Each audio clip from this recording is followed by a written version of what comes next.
বর্ষা শুরু হওয়ার পর থেকেই রাজ্যের একাধিক জেলায় বাড়ছে ডেঙ্গি আক্রান্তের সংখ্যা। দক্ষিণবঙ্গের পাশাপাশি ডেঙ্গি ছড়াচ্ছে উত্তরবঙ্গেও। এবার সামনে এলো মৃত্যুর খবর।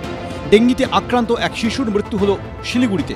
রবিবার হিলকার্ট রোডের একটি নার্সিংহোমে চিকিৎসা চলাকালীন মৃত্যু হয় শিলিগুড়ি 7 নম্বর ওয়ার্ডের বিবেকানন্দ রোডের বাসিন্দা 9 বছরের জায়না খানমের।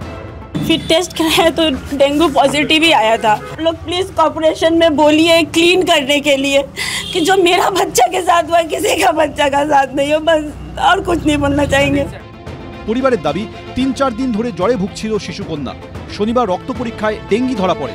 প্লেটলেট 10,000-এর নিচে নেমে গিয়েছিল। হাসপাতালে ভর্তি করে প্লেটলেট দেওয়া হলেও শেষ রক্ষা হয়নি। রবিবার শিশুটির মৃত্যু হয়। थोड़ा साफ सफाई का कॉर्पोरेशन थोड़ा ध्यान रखे, नेक्स्ट बच्चा के साथ ना हो।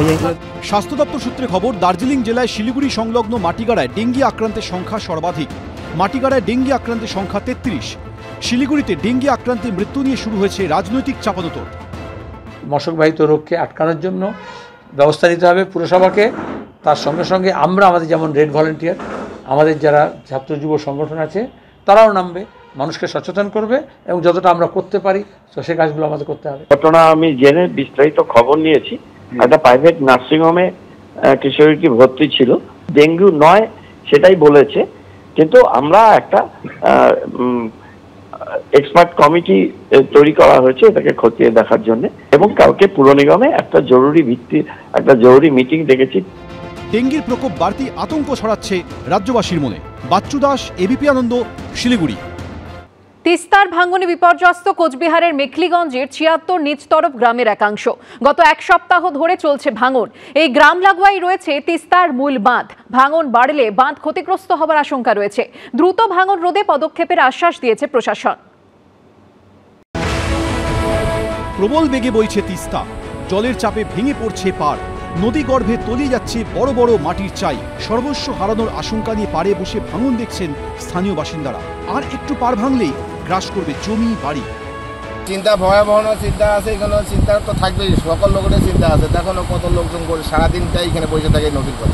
আমাদের নিচতরফ যে জিপি আছে সেটারও ভয়াবহ অবস্থা, মেখলিগঞ্জের ভয়াবহ অবস্থা। কোচবিহারের মেখলিগঞ্জের ৭৬ নিচতরফ গ্রাম। গত এক সপ্তাহ ধরে গ্রামে ভাঙন চলছে। এই গ্রাম লাগোয়াই রয়েছে তিস্তার মূল বাঁধ। ভাঙনের জেরে কোনোভাবে বাঁধ ক্ষতিগ্রস্ত হলে গোটা মেখলিগঞ্জ ভেসে যাওয়ার আশঙ্কা। প্রশাসনকে বারবার ভাঙনের কথা জানানো হলেও কোনো ব্যবস্থা নেওয়া হয়নি বলে অভিযোগ স্থানীয় বাসিন্দাদের। খালি আইসে যায়, কোনো কাজের কোনো হিসাব নাই। আচ্ছা, কাজ যে হবে না হবে করাবে কোনো আলাম নেই। প্রশাসনের বিরুদ্ধে গাফিলতির অভিযোগ তুলেছে বিজেপিও।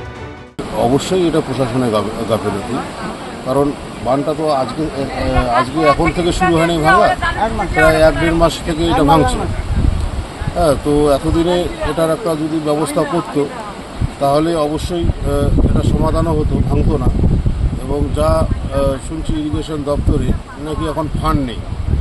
তো রাজ্য সরকার এই তিস্তার উপরে যদি নজরদারি না করে, ফান্ড না থাকলে তাহলে তারা কেন্দ্র সরকারের কাছে আর্জি করুক। এটা প্রশাসনের কাছে আমরা জানাবো, যাতে যত তাড়াতাড়ি সম্ভব এটা যাতে সমাধানের একটা রাস্তা বের করে।